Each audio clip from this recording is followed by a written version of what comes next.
I'm supposed to do something with it, but I have no idea what. It's locked shut, but I don't see a keyhole.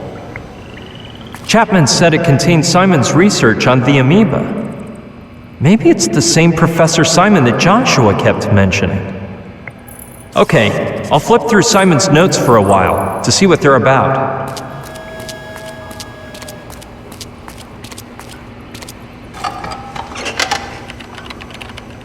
Darn, this is one huge assignment, and my days as a brilliant student are far behind me.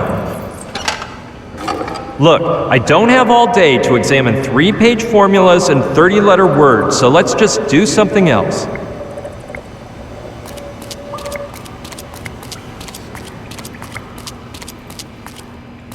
There are just bottles of paint and a box full of plastic bags. The bottles are of no interest to me, but I'll take a bag. They look strong. 4-ply is my guess. It's made of several-ply plastic and zips, hermetically shut.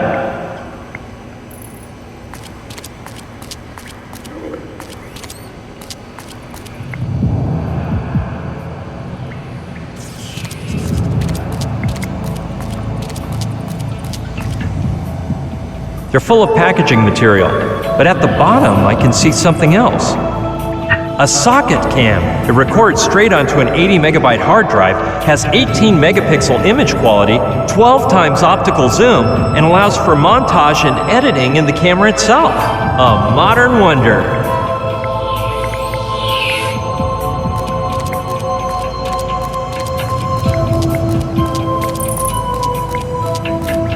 Let's climb.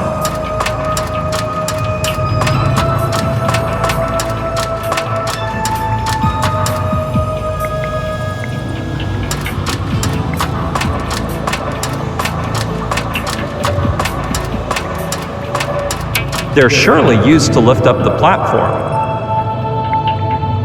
I better stay out of its field of vision or Kordsmeyer might spot me. That is the largest tiki I've ever seen.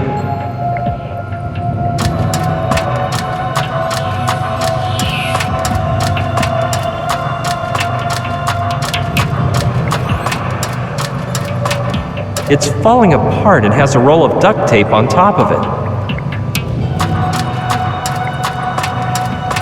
Sure, I'll take it. Luckily, it's far cleaner than the doormat.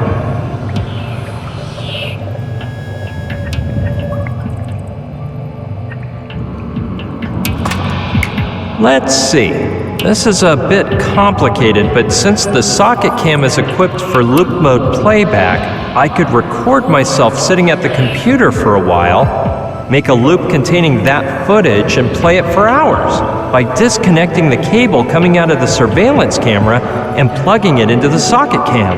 The image Kordsmeyer would see is almost the same one he's getting now, so he'd never notice the difference. In the meantime, I could search for Gina as long as I want. But now that I think of it, there's one tiny problem. The socket cam could fall down while the surveillance camera is moving, and my plan would end up thrown for a loop. Hey, wait a minute. That roll of duct tape might be just what I need. I'll have to choose just the right moment so that Kordsmeyer doesn't notice anything. Here we go. I'll put the camera in place using the tape and start my performance.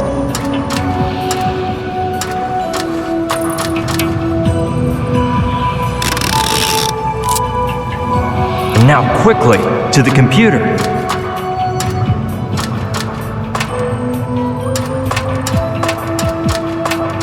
I think this 5-minute recording should do the trick. Now I just have to put it in loop mode so that the recording plays for hours, and then plug the surveillance camera wire into the socket cam.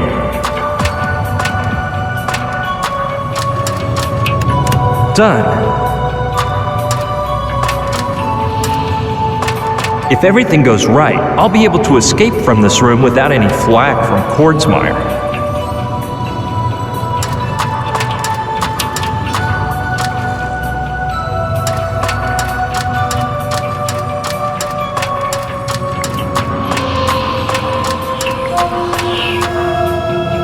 It looks pretty safe and sturdy.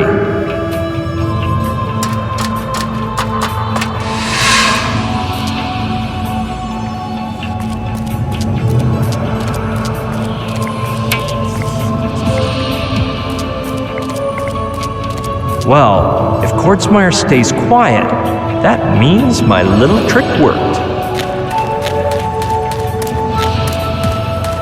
Kordsmeyer isn't saying anything, so I guess I passed the test. Hey, what is that? Could that be the amoeba Kordsmeyer's so uptight about opening? Must be something mighty special, because it's protected under a cube of glass like a museum piece. A ball with 3 holes in it. A bowling ball? I don't see what interest the Army could have in a primitive bowling alley, even if it's the archaeological find of the millennium.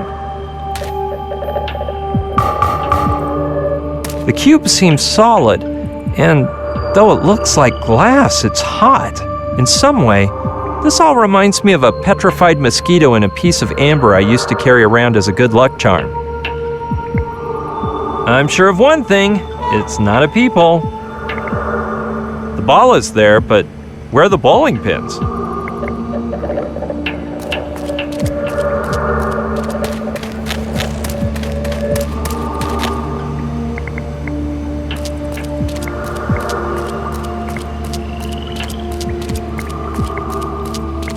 Well, if Kordsmeyer stays quiet, that means my little trick worked.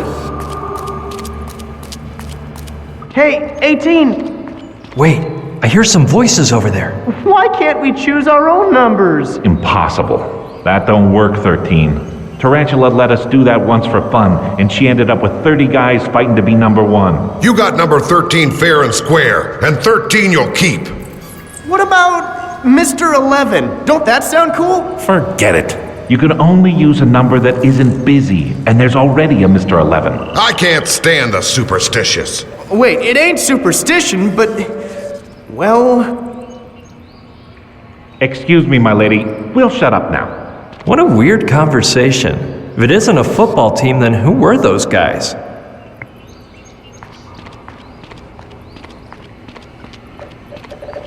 It may be a tribute to that poultry god Kai kept mentioning. Sure, let's take a peek. Since we're all wearing uniforms and goggles, nice I can stairwell. fool Tarantula if I tell her I'm Leads. 37. There's a couple guys up Can there. I? What about 88? Oh, it sounds so forceful and... Who goes there? Bonjour, messieurs. It is moi, the professor. I can't stand professors. Exactly. Whoever you are, where do you think you're going? I was just stretching a bit the legs on the... Listen up. You go up one more step and you won't have any legs. D'accord, I will be leaving. Hey, we really spooked him, huh? Impossible.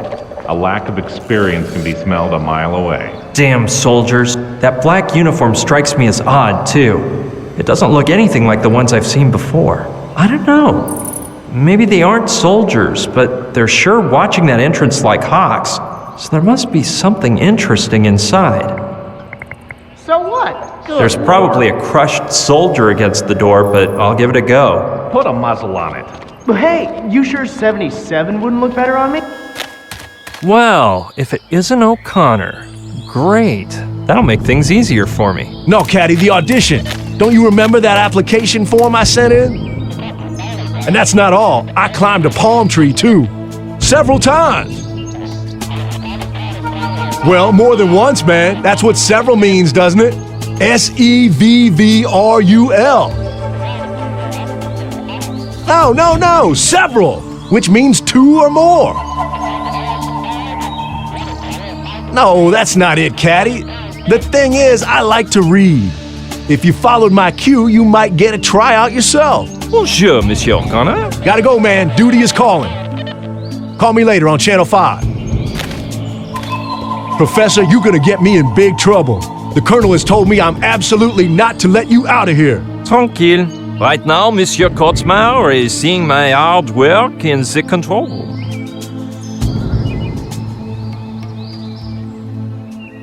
You got me on that one, sir. I don't even want an explanation. I've had quite a mixed up day today, sir. Pardon? Why have you called me Monsieur? Shoot, sir. Sometimes I mix people up, sir. You'll get to know me better and see, sir. Hey, Professor. It's the same. Call me Monsieur if you wish. Whatever you order, Professor. Sir. We speak after, O'Connor. Sir, yes, sir. I was supposed to deliver a message to you when you came out of the temple, but I forgot. And why you not give it to me now? Sir, you are devilishly sly. You seem to figure out everything, don't you? For Professor Pierre Pignon. How did you get this? The boys over at Highway Patrol warned me a while back.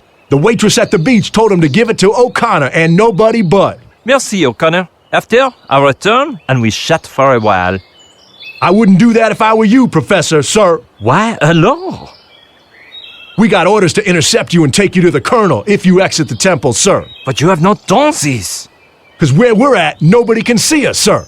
But if you walk just a ways from the temple and get into the guard's line of vision, you're in for a nice thrashing. Très bien, O'Connor. Merci for the warning. Sir, you're welcome, sir.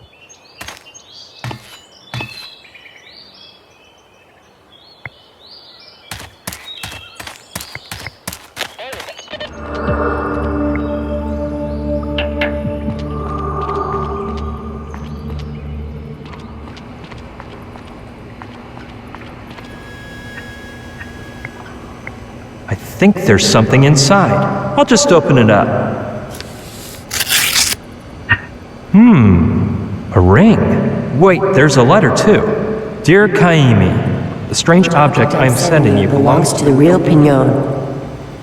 I noticed he refused to be separated from it for a single moment, so I assumed it was something important. He's asleep right now, but when he wakes up, he'll want to go toward the camp, so hurry up. Your friend always, Lokelani. P.S. Don't even ask how I got it off of him. This girl's amazing. I'd give anything to know how she's keeping Pignon there.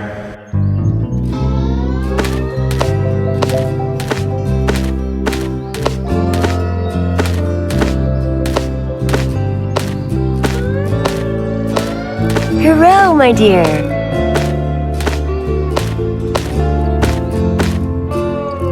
Ooh, I can only imagine. Though knowing Lokelani, she probably just started talking about her ex-boyfriends, and he fell asleep out of sheer boredom.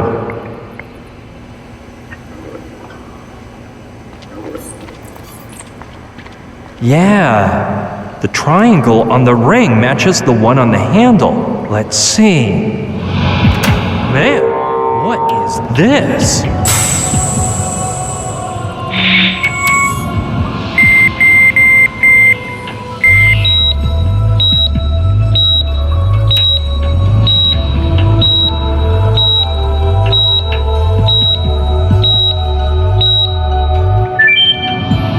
What a neato briefcase. I'd have to be low on street smarts not to ransack this baby. A pair of sunglasses, the card that was just activated, a glove made of, I'm not sure, it's like glass, but it's soft at the same time. No doubt about it.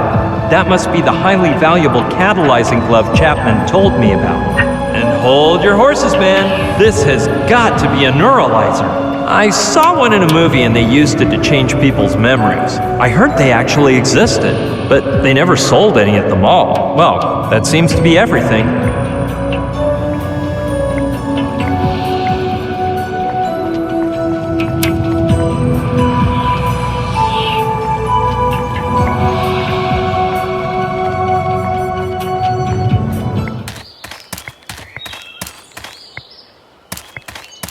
Monsieur O'Connor. Gotta go, man. Duty is calling. Call me later on Channel 5. At your orders, Professor. Sir! With who were you speaking on the walkie? With Private Cadwallader, sir. He's an utter fool, but he's my best buddy, and I'm teaching him to add up numbers. It ain't easy for him, because his fingers are all twisty, and he can't stretch them out right. You haven't shown anyone the envelope you gave me, right? Sir, no, sir. The girl said to give it to you and you alone, and that's what I did. What do you know about this place? The same thing I know about almost everything, Professor, sir. A bit more than nothing. Have you ever heard of CIA too? No, sir. I had no idea they'd open branch offices. But I think it would be a grand workplace for a nice soldier/lumberjack who you and me both know. So tell me about those ruins and that temple inside. No soldier in the regiment is authorized to go in there, sir. I was only there the day we arrived, to throw out the archers and put up a big steel outpost. Archers? Yeah, but they'd left, sir. The ones who were there were those guys in white robes who were looking around for broken things in old places. Archaeologists? Dang, sir, I just sounded like a complete idiot. Do you know what the amoeba is? No, sir, but I'm sure it's not that complicated. My grade school teacher always said, "Zachariah O'Connor, you are simpler than an amoeba." You haven't heard of the Operation Platypus Dream, have you? Not a thing, sir. And I'll be a furry duck if I know what a platypus is used for. If you don't know anything, I probably shouldn't ask. My teacher used to say that too, sir. Dang, I messed up already. What do you use that big head for, O'Connor? Well, it makes the rest of me more attractive, wouldn't you say? Tout bien, Monsieur O'Connor. I'll leave you alone. Yes, Professor, sir. You know, I'd like to ask you something, if it isn't too much. How's the audition going, sir? Of what are you speaking about? Dang it, sir! The audition you're doing on me right now! If I pass, I swear I'll be a brave, hard-working soldier, just like I put on the application form for the intelligence service. And me? What do I have to do with all this? There's no need to pretend, sir. At first, I was a smidge confused. But then I realized you're not Pignon. You're the policeman disguised as a civilian who interrogated me at the beach. And when I saw your intelligence colleague with that envelope, I said, "Zachariah, that officer has come here to scout out your talent. So don't mess up the audition. You talking to me about the CIA was the humdinger, sir." So, how is it that you, of all people, recognized me? I can't figure it out either, sir. Do I get extra credit for that? Man, this is unbelievable. I need to rest. See you around, O'Connor. At your orders, sir. He's a total wild card. I don't quite get that story he's cooked up in his head about the audition, but he could obviously blow my cover at any moment. Colonel No, I couldn't Korchmeyer, quite that get agent you. disguised as Pignon said blah, blah, blah. I better do something about this, or it could be my neck.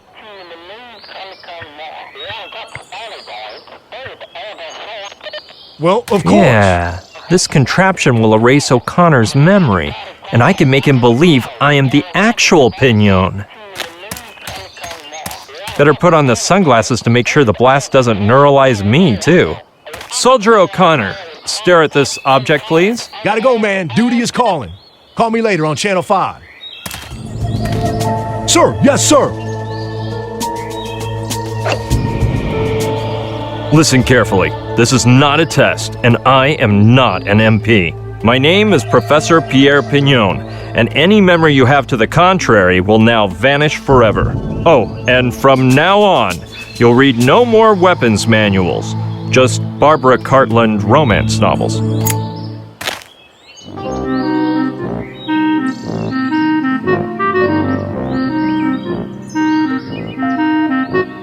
Whoa, sir, careful. Marble's falling at 6:30, sir. Now, that was unexpected. Anyway, is it clear who I am or not? Sir, yes, sir. But I'm not sure if I passed the test. Oh man, it didn't work. Dang it, sir. I thought I was up to muster. Now what do I do with you, O'Connor? I'm all out of ideas.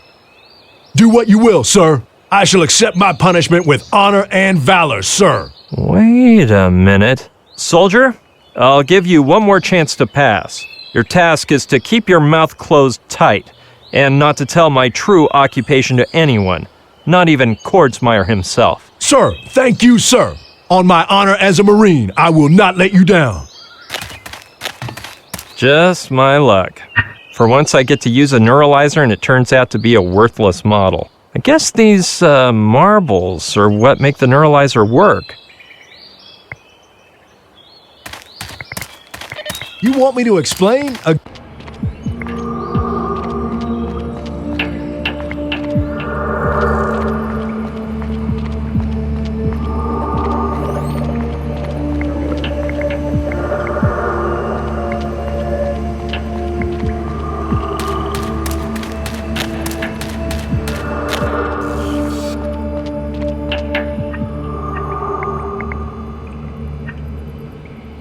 Like an ATM machine?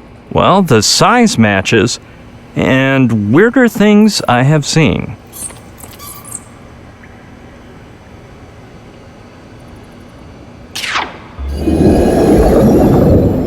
Did I just see that? Or am I imagining things? Yep, the cube vanished. The ball is there, but where are the bowling pins? Just recklessly brandish the amoeba and see what God's plan for me is. All right.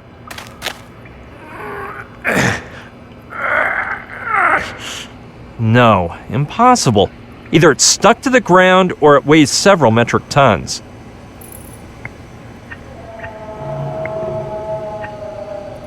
Doesn't seem too logical, but 3 holes? 3 marbles? What the heck?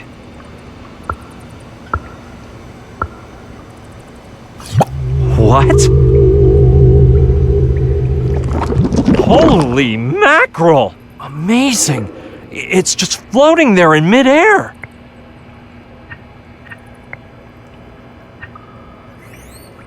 Within the range of outrageousness here, this seems like the most logical thing to do. Plus, I'd say the lines on the glove match up nicely with the grooves on the ball.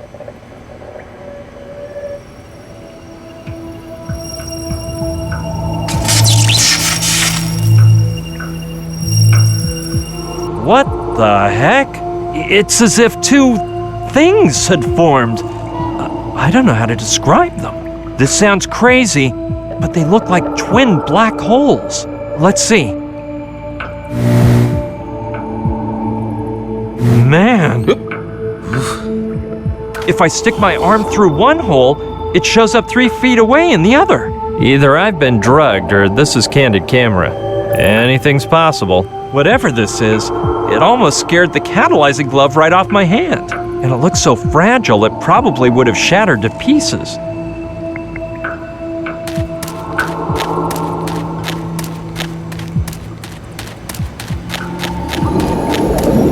Hey, what happened?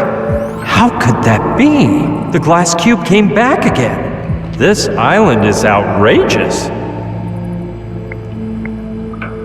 Pass. Move on to the next player. Though on second thought, the notes may give me hints on improving the performance of that floating space warp ball over there.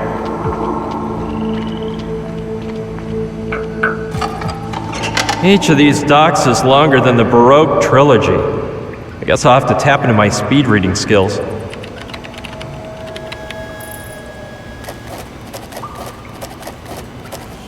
That took a while, but I've got it. I just whipped up a little schematic chart here. And if I've grasped the concept, I've been going down the right path up to now. The marbles, the glove, the appearance of the black holes, vortices according to Simon. But what I have yet to do is even more unbelievable.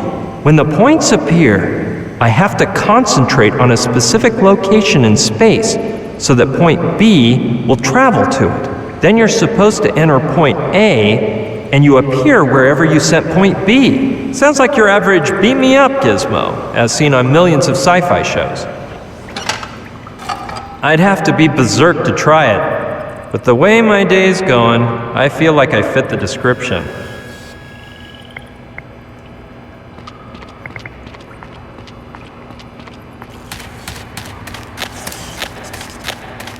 Damn, that lame cube again.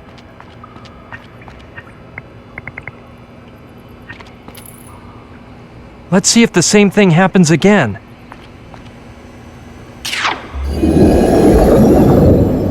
Hey, I knew that once I figured out that trick, life would be simpler.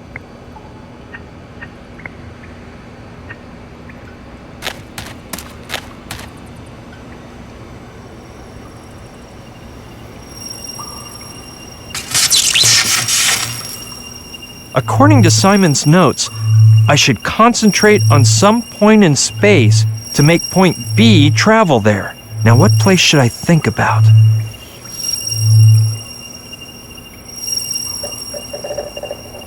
Yeah, it wouldn't be a bad idea to check whether the motorboat is still there and make sure Joshua isn't up to any shenanigans. Well, at least not up to anything that's highly damaging.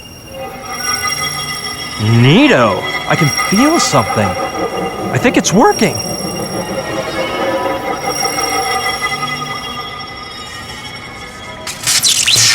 Hey, point B disappeared. Well, I'll cross my fingers and hope I don't get beamed into a sewer. Come on! Hurry up and finish! Isn't it my turn yet?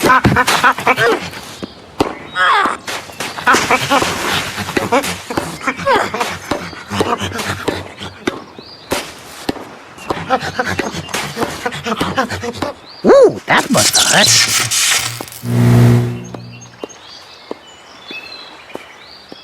Hello?